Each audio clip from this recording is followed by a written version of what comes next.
guys, welcome back to Cooking Tamila YouTube channel.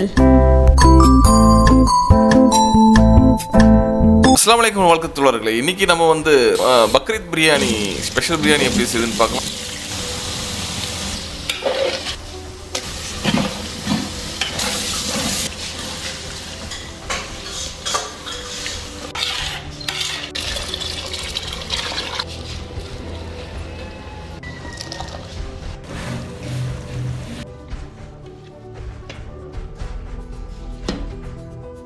அதுக்கு தேவையான பொருள்லாம் என்னன்னு பாத்துக்கோம். சீரக சம்பா 4 கிலோ, ஆட்டுக்கறி 5 கிலோ, வெங்காயம் 2 கிலோ, தக்காளி 2 கிலோ, காய்ந்த மிளகாய் விழுது வந்து ஒரு 50 கிராம் நம்ம எடுத்து அரைச்சு வச்சுக்கோம். கொத்தமல்லி 1.5 கட்டு, புதினா 2.5 கட்டு, உப்பில்லாத வெண்ணெய் 200 கிராம், லவங்கப்பட்டை 10 கிராம் அல்லது 20 பீஸ், பிரிஞ்சி இலை 20 பீஸ், கிராம்பு 10 கிராம், அன்னாச்சி பூ 12 பீஸ், கருப்பு ஏலக்காய் 12 பீஸ், ஏலக்காய் 20 பீஸ், கல்பாசி 10 கிராம், ஜாதிபத்திரி 2 கிராம், தயிர் 1 லிட்டர், சூரியகாந்தி எண்ணெய் அல்லது நல்லெண்ணெய் 1 லிட்டர், எலுமிச்சை பழம் 4 பீஸ், இஞ்சி பூண்டு பேஸ்ட் 800 கிராம், உப்பு தேவையான அளவு, ஆல் பகோரா 8 பீஸ், தண்ணீர் தேவையான அளவு. வாங்க வீடியோக்குள்ள போகலாம். முதல்ல 5 கிலோ மட்டன் நல்லா வாஷ் பண்ணி, அதாவது மஞ்சள் தூள் உப்புலாம் போட்டு வாஷ் பண்ணிட்டு 300 கிராம் தயிரை போட்டு ஒரு அரை மணி நேரம் ஊற வச்சுட்டு நல்லா அது ஒரு வேக வச்சு எடுத்துக்கங்க. ஏன்னா முதலே செஞ்சுக்கணும். முதல்ல ஒரு 50 கிராம் காஞ்சி மிளகாய் லைட்டாக வறுத்துக்கிட்டு அதை தண்ணியை ஊற்றி ஊற வச்சுட்டு அதை பேஸ்ட் மாதிரி அரைச்சி எடுத்துக்கங்க.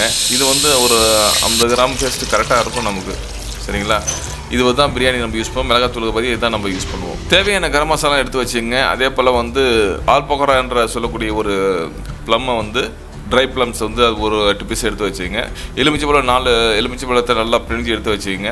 அதே போல் புதினா கொத்தமல்லி இது ரெண்டுத்தையும் வந்து நல்லா உருவி வச்சுங்க. ஏன்னா இதெல்லாம் ரெடியாக இருந்தால் தான் நமக்கு வந்து ஈஸியாக நம்ம செய்கிறது கரெக்டாக இருக்கும். புதினா கொத்தமல்லி நல்லா வாஷ் பண்ணி எடுத்து வச்சுங்க. இஞ்சி பூண்டு ஒரு 4 கிராம் இஞ்சி, 4 கிராம் பூண்டு ரெண்டுத்தையும் உரிச்சு அரைச்சி எடுத்து வச்சுங்க. 2 கிலோ வெங்காயம் 2 கிலோ தக்காளியும் அதே போல் கட் பண்ணி ரெடியாக எடுத்து வச்சுங்க. அகலமான ஒரு பாத்திரத்தை வச்சுக்கிட்டு அதில் வந்து 1 லிட்டர் எண்ணெயை ஊற்றிக்கிங்க. அதாவது நல்லெண்ணெயாக இருந்தாலும் சரி, சன்ஃப்ளவர் ஆயிலாக இருந்தாலும் சரி, ஏதாவது ஒன்று ஊற்றிட்டு அதை வந்து ஹீட்டான பிறகு நம்ம வெங்காயத்தையும் அந்த மசாலாவையும் போட்டு நல்லா பிரட்ட வேண்டியது தான்.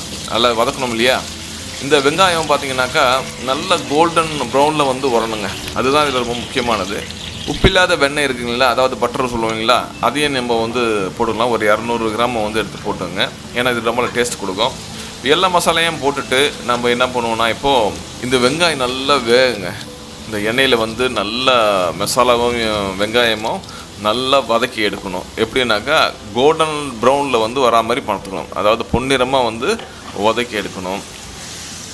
பாருங்கள், நம்ம வந்து வதக்க வந்து ஒரு பொன்னிறமாக வரும். அது அப்போ தான் வந்து அதோடைய பிரியாணி மசாலாவுக்கு ஒரு ஏற்ற பதம், இந்த கலர் வந்து மாறணும். அதே டைமில் என்ன பண்ணுவோம்னாக்கா தண்ணியை வந்து ஒரு இன்னொரு அடுப்பில் வச்சு நல்லா கொதிக்க விடுங்க. ஏன்னா அதில் கொஞ்சம் கையப்படி உப்பு போட்டுட்டு கொதிக்க விடுங்க. ஏன்னா அரிசி அதில் போடணும் இல்லையா? இந்த பொன்னிறமாக வெங்காயம் வந்த பிறகு இந்த 800 கிராம் இஞ்சி பூண்டு பேஸ்ட்டு அரைச்சி வச்சுருக்கணும். தனியாக 400 கிராம் இஞ்சி, 400 கிராம் பேஸ்ட்டு இதை போட்டு நல்லா வதக்குங்க. இந்த வெங்காயமும் பூண்டும் வந்து அடிப்பிடிக்காத அளவுக்கு நம்ம பார்த்துக்கணும். அதனால் வந்து நல்லா வதக்கி விட்டுக்கிட்டே இருங்க.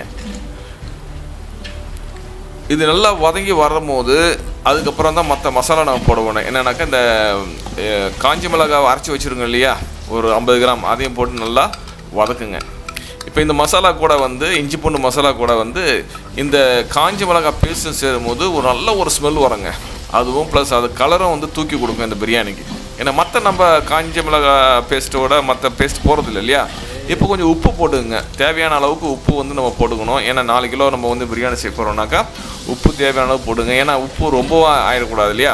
அதுக்கப்புறம் நல்லா மசாலா நல்லா வெந்து வரும்போது தக்காளி கட் பண்ணி வச்சுருக்கீங்க இல்லையா, 2 கிலோ தக்காளி, இதை போட்டு நல்லா நம்ம வதக்குவோங்க. இந்த தக்காளி போட்டோன்னே என்ன ஆகும்னாக்கா இந்த அடிப்பிடிச்சிருக்கிற இது கூட என்ன பண்ணோம், அது கூடவே வந்து அது இந்த கெமிக்கல் ரியாக்ஷன் ஆகி அந்த அடி பிடிக்கிறதே வந்து எடுத்துடும். அது இப்போ நல்லா தக்காளி நல்லா ஸ்மாஷ் ஆகிற மாதிரி வந்த பிறகு இந்த கொத்தமல்லியை எடுத்து போடுவோம்.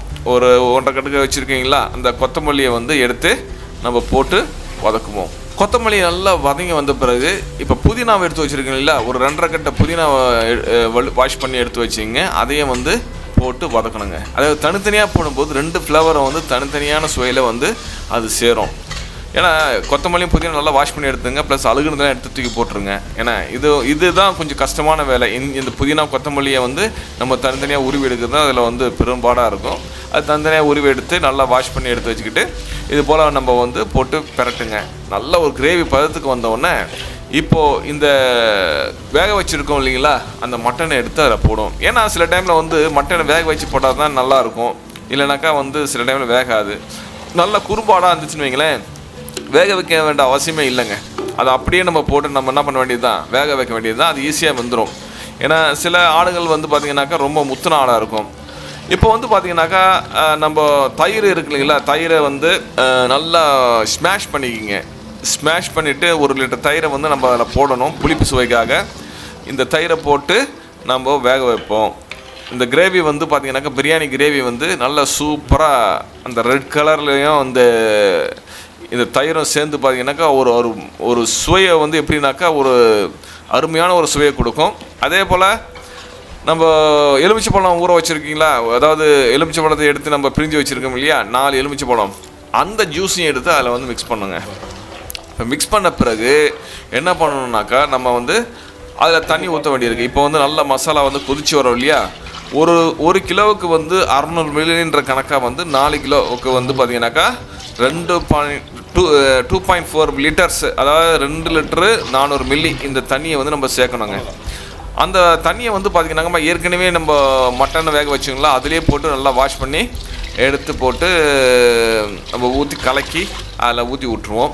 இப்போ வந்து என்ன ஆகுனாக்கா இந்த மசாலா வந்து நல்லா வேக ஆரம்பிக்கும். அதே டைமில் இந்த தண்ணி வெந்துட்டுருக்கு பார்த்தீங்களா, அந்த தண்ணி கொதிக்கிற தண்ணியில் வந்து அரிசியை போட்டு வாஷ் பண்ணியிருக்கிற அரிசியை போட்டு என்ன 1/4 வேக்காடு வரா மாதிரி நம்ம வந்து பார்த்துக்கணுங்க.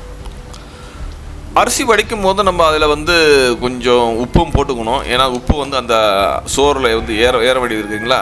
இப்போ வந்து அரிசி நல்லா 2 நிமிஷம் 2 to 2.5 நிமிஷம் நம்ம வேக வச்சுட்டு ஒரு 1/2 வேக்காடு சொல்லுங்களா, அதை எடுத்து 1/4 வேக்காடு சொல்லுவோம், அவ்வளோதான். ஏன்னா எடுத்து போட்டு நம்ம வடித்து அந்த பிரியாணி மசாலாவில் போட்ட வேண்டியது தானங்க. போட்டுட்டு இப்போ நீங்கள் கிளற என்ன ஆகுனாக்கா இந்த தண்ணியெல்லாம் வற்ற ஆரம்பிக்கும். என்ன தண்ணிலாம் வற்றமுன்னு அப்பயே உங்களுக்கு தெரிஞ்சிடும். தண்ணி வற்றும் போதே வந்து இந்த இவ்வளோ தான் தண்ணி தேவைன்னு புரிஞ்சிடும் உங்களுக்கு. இப்போ பாருங்கள் தண்ணிலாம் வற்ற ஆரம்பிச்சிடுச்சு. இப்போ வந்து நம்ம நல்லா கிளறி விட்டுக்கிட்டு இருக்கணும். அதாவது அரிசி உடையாத அளவுக்கு நம்ம வந்து இந்த பிரியாணி மசாலாவை ப்ளஸ் அரிசியை வந்து கிளறி விட்டுட்டு அதுக்கப்புறமா என்ன பண்ணுங்கனாக்கா நல்ல ஒரு ப்ளைனாக ஆக்கிட்டு உங்களுக்கு பிடிச்சிருந்தாக்கா வந்து நெய் கொஞ்சம் மேலே அப்ளை பண்ணிடலாம், கொஞ்சம் ஊற்றிக்கலாம், சரிங்களா. ஊற்றிட்டு இப்போ வந்து தம் போடணும் இல்லையா, கொஞ்சம் திராட்சையும் கொஞ்சம் போட்டுங்க, மேலே ஸ்ப்ரிங்கிள் பண்ணிங்க திராட்சையை போட்டுட்டு இப்போ வந்து தம் போடணும். இப்போ வந்து ஒரு அலுமினியம் ஃபாயிலோ ஏதாவது வேணும் இல்லைங்களா. அங்கே வந்து எல்லாருமே வந்து அலுமினியம் ஃபாயில் தான் யூஸ் பண்ணுவோம். மற்றவங்க வந்து இந்த ஒரு துணியை யூஸ் பண்ணுவாங்க. மேலே ஒரு பிளேட்டை போட்டுட்டு துணியை போட்டுட்டு கட்டி வச்சுருவாங்க. நல்ல ஒரு வெயிட்டான ஒரு பொருளை வந்து அந்த மூடி மேலே வைக்கணும்.